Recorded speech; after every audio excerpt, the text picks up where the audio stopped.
On a remote and overgrown logging road, somewhere on the west coast of Canada, Colin Dowler is riding his mountain bike. Yeah, having a great time. Feeling pretty stoked to be back on my bike. And it was a nice sunny day. It was my birthday the next day. So I was in a good enough mood that I forgot all about any sort of worry about, bears. Really, his only worry is trying to avoid as many ruts and boulders as he can. Then he sees it, standing in the middle of the road. A grizzly bear. 9 feet from nose to toe, weighing more than 350 pounds, and hungry. I stopped my bike, I put my feet down, I yelled at the bear. And that's what I was taught to do, right? You see a bear, you just yell at it, hey bear or whoa bear. Colin grew up exploring the wilderness. He's seen plenty of black bears. Timid creatures that scamper away if you yell and wave your arms. But this isn't that. This bear is standing his ground. So at that point, I thought, oh man, this is uncharted territory for me. Not only is it a grizzly bear, it hasn't run away on me.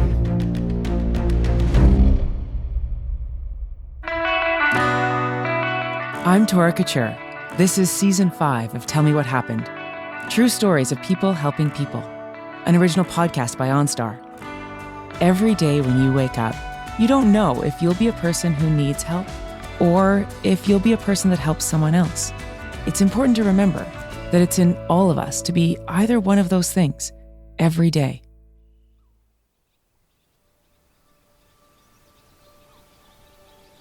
Colin grew up on the edge of a small town in British Columbia that has a $1 million view. So if it wasn't a cloudy day, you can see the mountain. It's a proper alpine mountain that sticks out high. That mountain, that proper alpine mountain, is called Mount Dowler.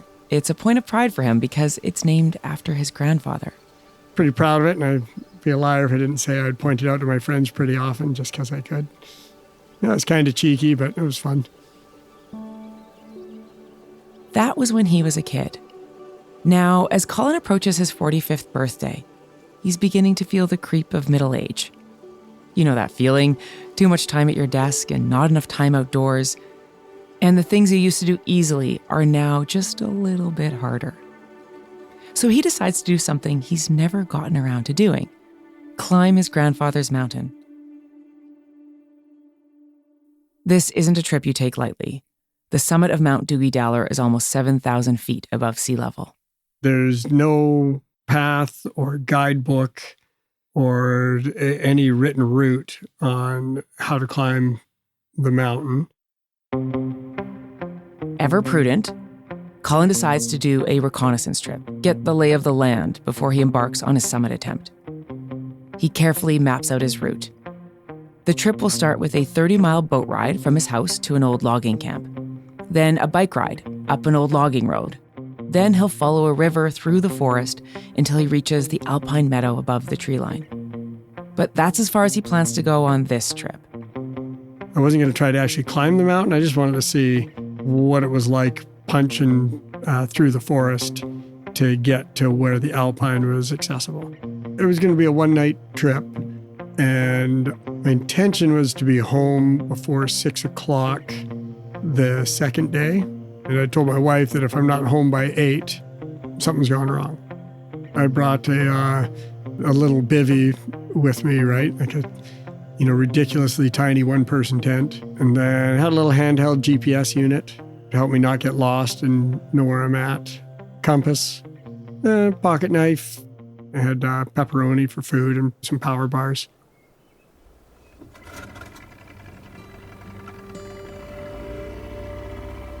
It's early morning, and the weather is perfect. Nothing but blue skies as he motors over to the abandoned logging camp. Except when he gets there, it isn't empty. There was no boat at the dock, but there was a generator running at the camp, so it was obvious that it was active. So I poked around until I found someone to talk to there. The person he finds is the camp cook. And I explained, going for a hike up the hill. He asked if there's anything I needed, and I didn't have pepper spray with me. So he gave me some pepper spray, which was pretty cool. Colin stuffs the small can of bear repellent in his coat pocket. And then he offered me a ride up the hill. So I graciously accepted. The cook takes him about 5 miles up the road. So yeah, he drove me until it didn't make sense to drive anymore. Took a picture of me and said, "This is for the milk cartons in case you don't return." They laugh. Then Colin hops on his bike and starts pedaling. It's uphill.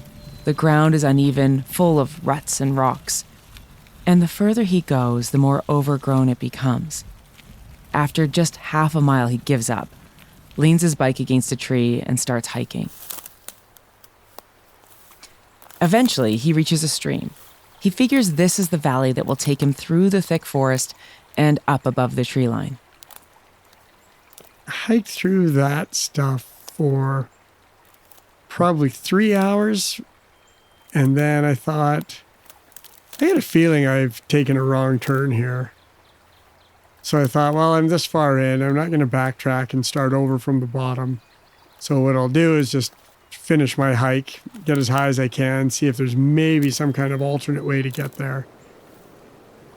But what he finds is a dead end. An alpine lake with no way around it. Came to a lake, and it was a beautiful setting, and there was a place for me to set my bivvy up and, spend the night. I sincerely thought I may have been the only person who's ever been there, because I hiked somewhere where it wouldn't necessarily be an objective for most people because it wasn't a mountaintop, right? At sunrise, Colin has a light breakfast, some fruit and a protein bar, packs up his tiny tent, and retraces his steps down the mountain. I did take a moment on the way up. I lost my pepper spray. It must have fallen out of his pocket. And I tried to find the spot where I had lost it. And I gave up trying. I probably invested, not a ton of time, maybe a half an hour, and just didn't really think I'd ever have to use pepper spray, so I wasn't super concerned about leaving it behind. He reaches the road and then follows that down to where he left his bike. And I was just bombing, back down the logging road, making decent time and taking in the view as much as I can and still, ride without hitting too many potholes.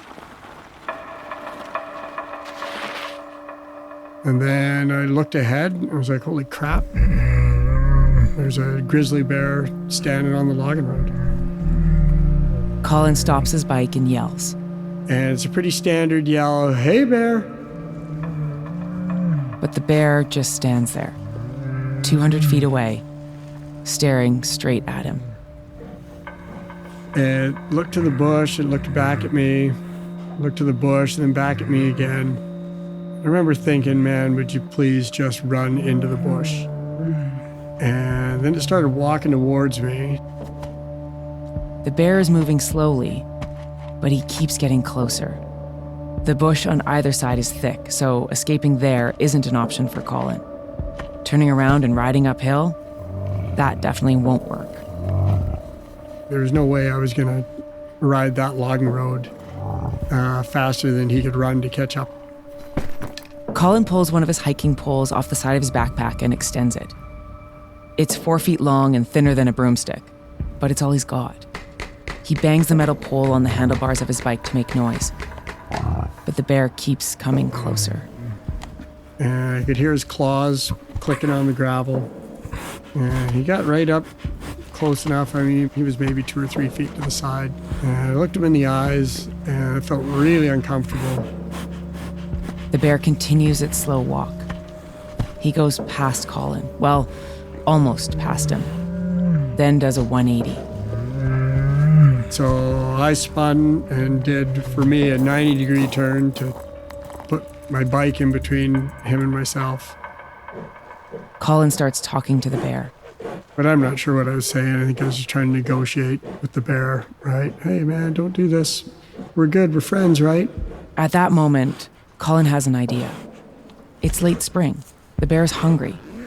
Maybe he can smell the food in his backpack. He sloughs it off and tosses it to the side. He turned and sniffed it for a fraction of a second. and then came back towards me again. The bear starts probing with his paw, feeling the bite. Then he rises up on his hind legs. Out of desperation, I threw my bike at him while he had his claws in the air. And I remember seeing his arm extended through the A-frame of my bike. And then next thing I know, he's come down, he's lunged at me, and it was super slow motion. Like, it just seemed so slow and so easy to dodge. He got me by the side. He drags Colin 40 feet, over to where the bush is thicker, then shakes his head, sinking his teeth even deeper into Colin's ribs. So I thought, all right, I'm going to go for a double eye gouge here and grab him by both ears and sink my thumbs into his eyes, and sincerely thought that it was going to be like an ultimate invincible move. And turns out I couldn't reach his far eye because his head was too broad. So I just got my hand around what would be his left eye and jabbed my thumb in for all it was worth. The bear goes wild, slamming Colin into the ground and jumping on top of him. Colin is on his back, frantically kicking with his legs. The bear bites down on his thigh and rips open the flesh. I thought, man, I gotta do something here, so I'm gonna try to pry his mouth off my thigh. Got my thumbs in there and I was trying to peel his mouth off, and I remember seeing his yellow teeth, and he was like breathing out of his mouth, and there was like drool and bubbles kind of, huffing out of his jaw. The bear lets go of his leg and bites his hand, then goes back to the leg, but further down, near his knee. I was at wit's end. Like, what do I do? Like, I'm out of options. I remember yelling, stop. And I yelled, why? Because I just couldn't understand. And what he was doing was eating me alive. And I'm certain I was hearing the front of his canines grinding off my femur. And it sounded like a lab chewing on a big cow bone.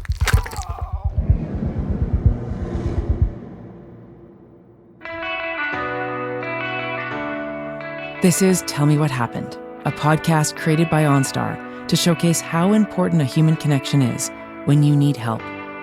Whether you're in a car accident, caught in a wildfire, or face-to-face with a hungry grizzly.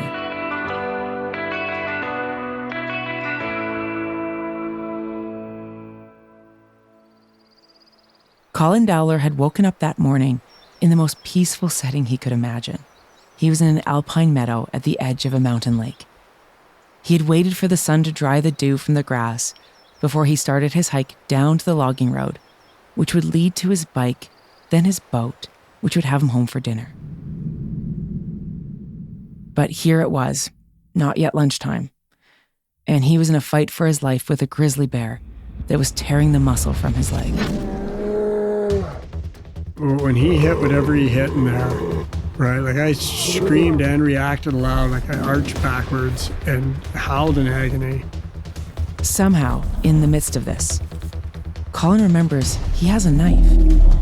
It's a small folding pocket knife that his dad had given him as a gift just 3 weeks before. He just has to get to it. Pocket knife was in my right hand pocket, and both of my hands were pinned on my left hand side, and I didn't have strength enough with the bear on top of me to pull my right hand across my body to get to the knife one-handed. So I had to push with my left hand and pull with my right hand and wiggle to get across my abdomen, and then I crawled into my pocket with my fingers.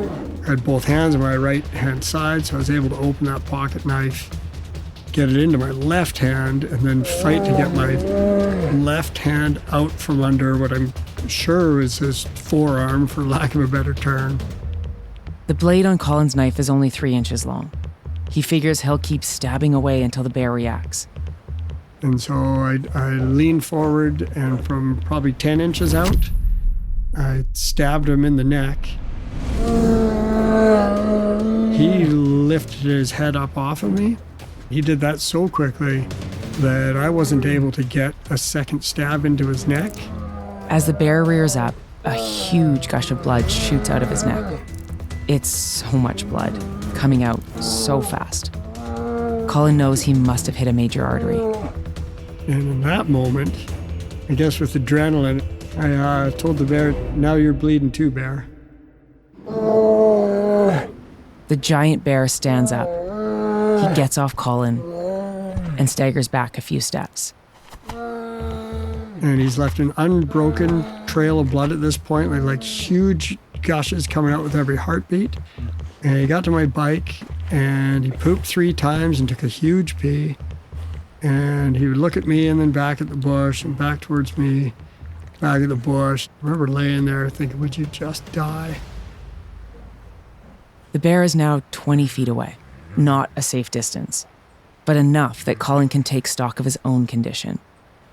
He's lost a lot of blood, and he needs to put a tourniquet on his leg. His knife is still in his hand, so he uses it to cut the sleeve off his shirt. With one eye on the bear, he manages to tie it around his leg. I started tying the tourniquet on, and I thought my pants were bunched up and were interfering with me getting a good tourniquet on.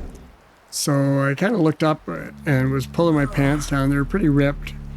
And I realized that it wasn't bunched up pants that was the problem. It was actually meat bulging out of the tooth wounds. And I finished that and I looked over and the bear was gone.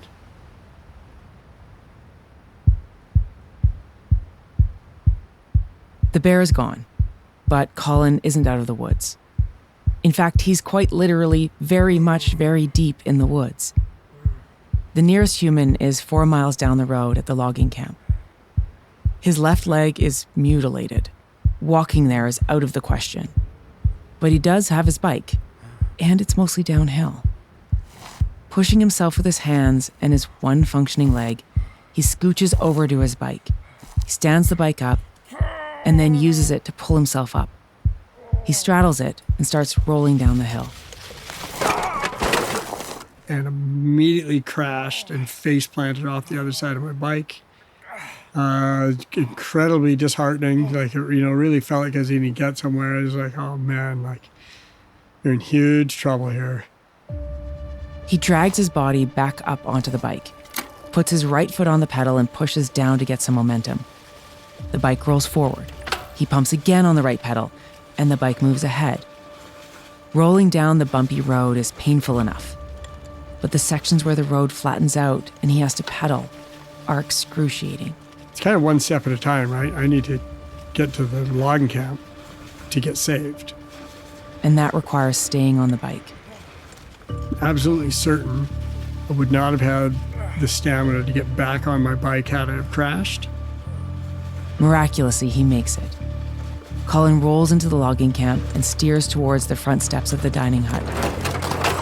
He crashes into it and collapses.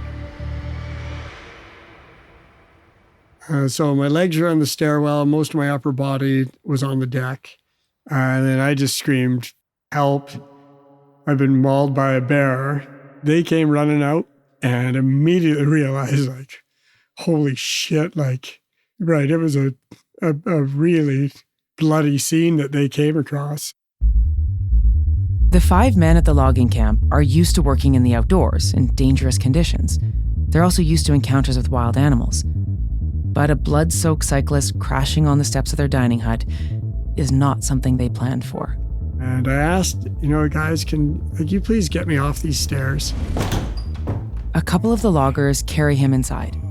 They lay him down on some blankets, then cut off his pants to get a full look at his injuries. They start by wrapping his leg, but while doing that, they notice the damage done to his torso. The skin has been ripped away, and his internal organs are fully visible. Because from what I gathered was each time I took a breath, the wound would open and my internals would bulge, not necessarily right out of the wound, but bulge outwards of the wound.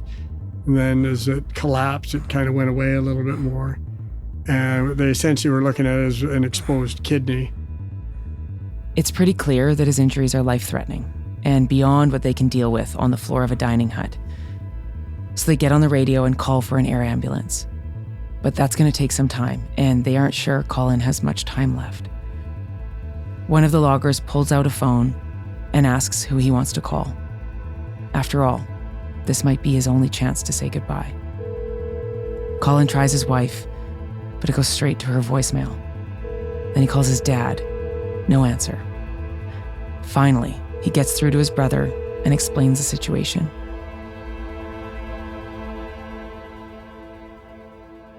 I had the most awkward conversation of my life because it's like, what do you tell someone when you're dying on a logging camp floor?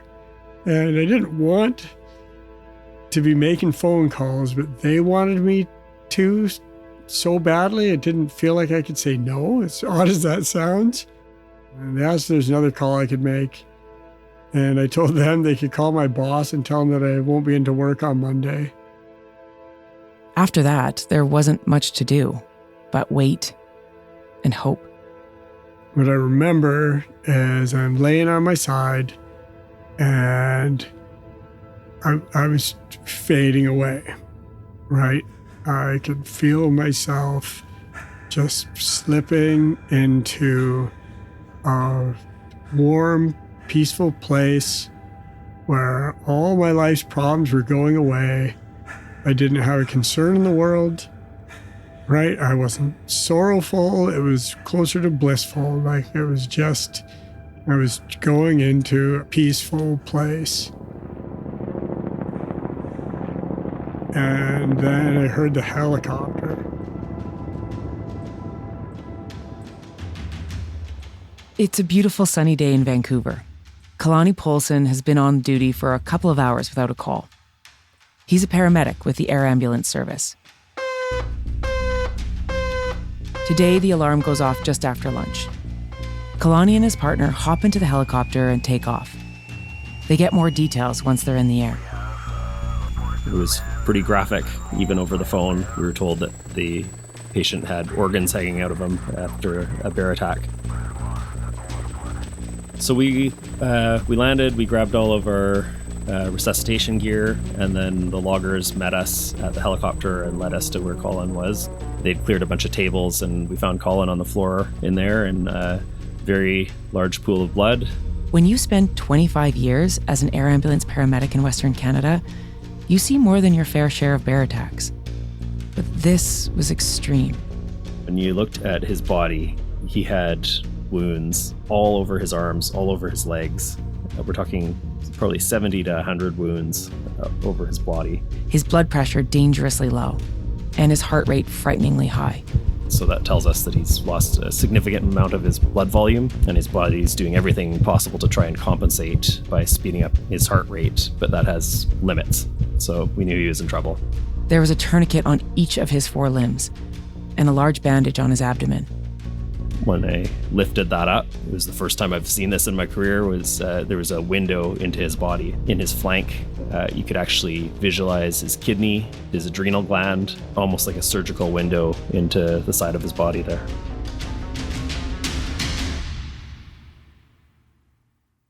So the folks that were helping him were calm. They'd done an unbelievable job of managing his injuries to that point.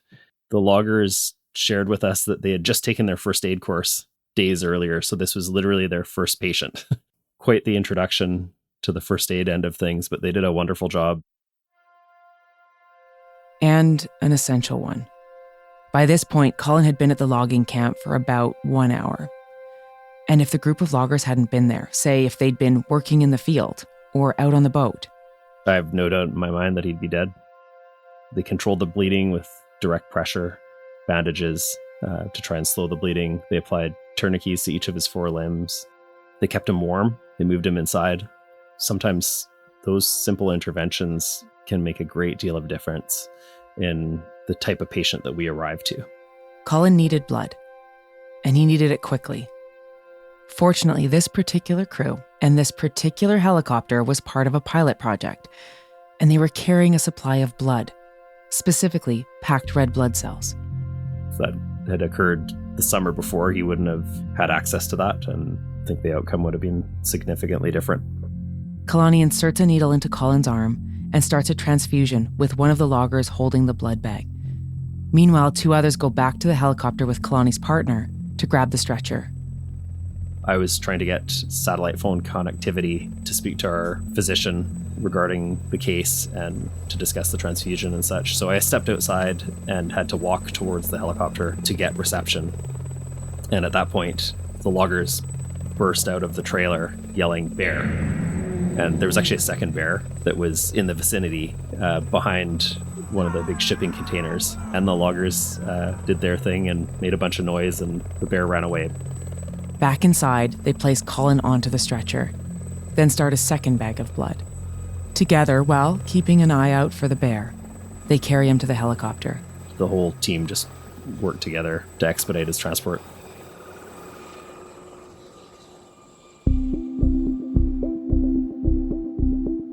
Colin was taken to the hospital in Vancouver. He had 6.5 hours of surgery, followed by 2 years of rehab.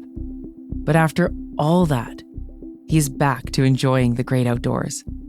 So I'm not necessarily emotionally recovered. I don't know that it ever will be fully, right? It kind of comes and goes, and how well I sleep and, my different sorts of dreams and whatnot. Physically able to continue to pursue the stuff I used to do and still love doing. I'm phenomenally blessed in that regard. 4 years after the attack, Colin finally reached the summit of the mountain named after his grandfather. I climbed Dowler last summer. Yeah, it felt awesome. It was good to get it done. And he has no question about who he owes his life to. No, if those loggers weren't there, I would have died for sure. Kalani agrees. They saved his life. If they hadn't been there, Colin wouldn't be here. You see all the different elements of humanity in this line of work, and in this particular case, we just had an amazing group of humans that came together to help another. That just brings it home for me. This is just people helping people.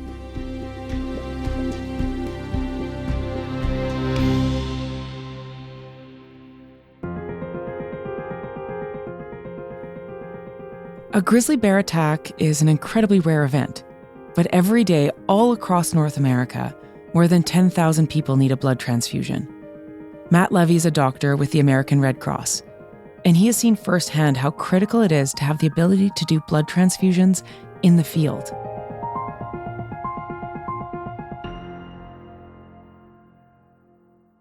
So what's really interesting in medicine is that things have a way of coming full circle. And the ability to give blood in the out-of-hospital environment, en masse, if you will, is still evolving. The first human blood transfusion was done 200 years ago. 80 years ago, during the Second World War, the American Red Cross began collecting blood for wounded soldiers. But despite that long history, we're still learning a lot about best practices. And so when we think about pre-hospital blood administration, it was not that long ago where the only thing that we could really do for patients who were suffering from hemorrhagic shock, or the type of shock that occurs after someone is traumatically injured, was give them IV fluid. In fact, you've probably seen a picture of someone holding up a bag of IV fluid on the scene of a car collision or something like that. And that fluid was thought to expand the blood volume enough to help circulate what blood was left to perfuse the tissue. But the reality is that clear fluid doesn't actually carry oxygen, and it doesn't carry the clotting factors and the nutrients needed to stop bleeding.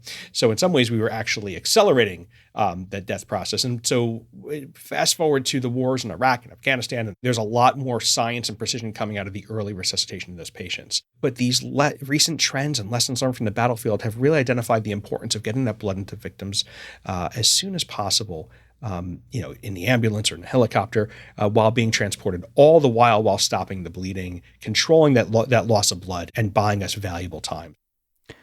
Why has it been so hard to do blood transfusions in the field? First and foremost, it's important to acknowledge that blood is truly like the most precious commodity. Right? We having access to blood is an incredible gift and a blessing, and that only works through the goodwill and the civic responsibility of people to donate blood. So availability has always been an issue. That's one part of it. There are also some logistical issues that need to be maintained. You can't just throw a bag of blood in a medic bag and expect it to do well. It has to be kept in very, very tight temperature monitoring and temperature controlled parameters, because that blood needs to be optimally stored so that those cells in the blood will not die in between patients. But here's the bottom line, Tara. The bottom line is that it is doable, and with the right teams, it can make a huge difference, as is the case in Colin's outcome. We often hear about different blood products like whole blood plasma. What are they? How are they used differently? As we saw many, many advances in medical care in the latter part of last century, we began realizing that there are patients who just need certain elements of that blood, but not all of that blood. So we could take one bag of blood that's donated and give some people the platelets that are in it, and some people the plasma that's in it, and some people the packed red blood cells that are in it. Okay, so hopefully there's some people out there going, oh, I'm thinking about donating some blood. How do you go about to do that? What's the process?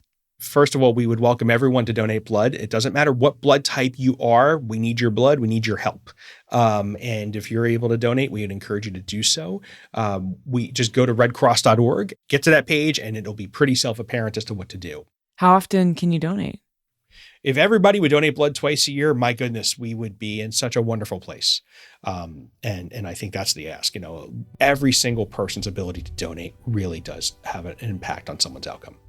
To being on the other end of this as a physician, caring for patients who are in shock and traumatically injured, and to see the life come back into someone who's receiving the blood is just one of the true miracles of resuscitation science, and one of the true miracles of the practice of the type of medicine that I practice.